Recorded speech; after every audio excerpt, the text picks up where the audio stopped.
así de esta manera. En esos días le informaron a Jesús que Pilato había asesinado a varias personas de Galilea mientras ofrecían sacrificio en el templo. La otra versión dice que habían mezclado con la sangre para hacer ese sacrificio a sus dioses.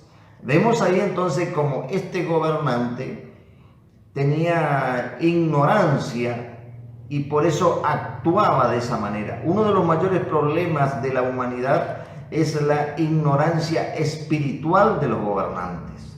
A nivel mundial tenemos historias que siempre solemos compartir a través de nuestros programas radiales, cuando un predicador de la palabra del Señor se presenta ante una reina y esta, queriendo excusarse de su responsabilidad, le pregunta y dice: ¿qué vamos a hacer nosotros? Dice, porque ustedes, dice, los protestantes dicen de una manera y los que siguen al papado, los que siguen ahí a la Iglesia Católica, dicen de esta otra manera. Entonces este predicador le contesta, estamos hablando allá del siglo XV, y dice: en realidad, Su Majestad, lo que usted tiene que hacer no es seguirnos a nosotros ni a ellos. Lo que usted tiene que hacer es, en primer lugar, conocer la palabra de Dios y luego actuar en consecuencia. Porque en la historia de la humanidad, los más ignorantes de la palabra de Dios son los gobernantes. Les suelo compartir a los hermanos y a través de los distintos medios que participamos, que cuando participaba en las reuniones políticas y antes de conocer al Señor, mi objetivo era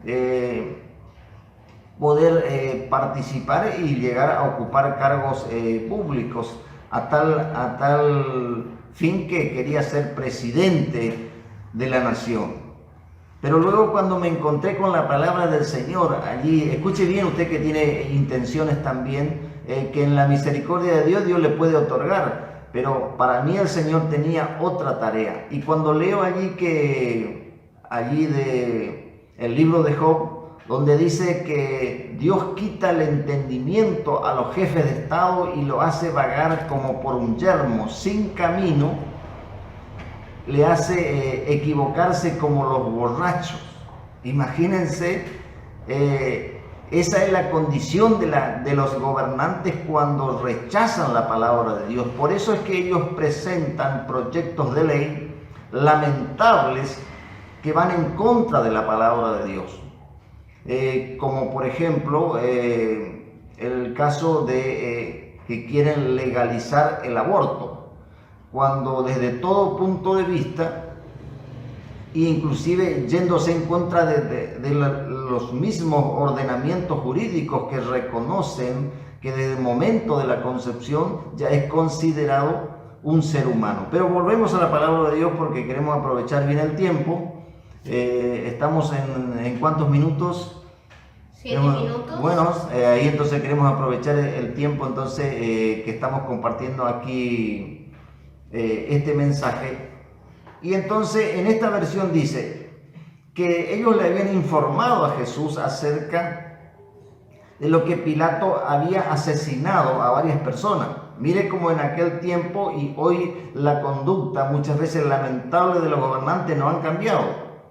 Entonces Jesús allí le hace una pregunta. Esto es interesante para saber y para poder apreciar verdaderamente cuál es la misericordia de Dios y cómo nos da oportunidades a todos.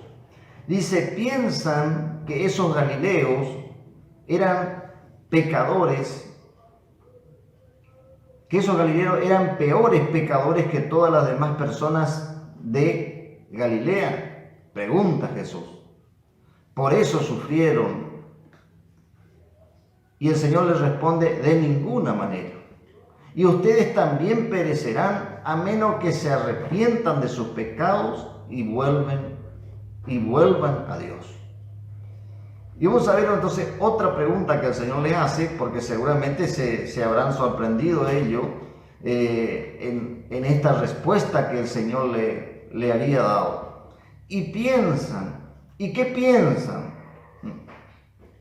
De los 18, ahí el Señor les pregunta a ellos que le estaban informando acerca de los hechos que que había realizado Pilato. Y entonces aquí Jesús le pregunta, ¿y qué piensan de los 18 que murieron cuando la torre de Siloé les cayó encima?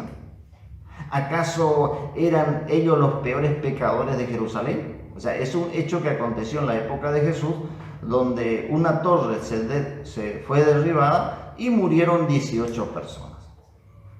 El versículo 5 Jesús les vuelve a reiterar y le dice, no, y les digo de nuevo, a menos que se arrepientan, ustedes también perecerán.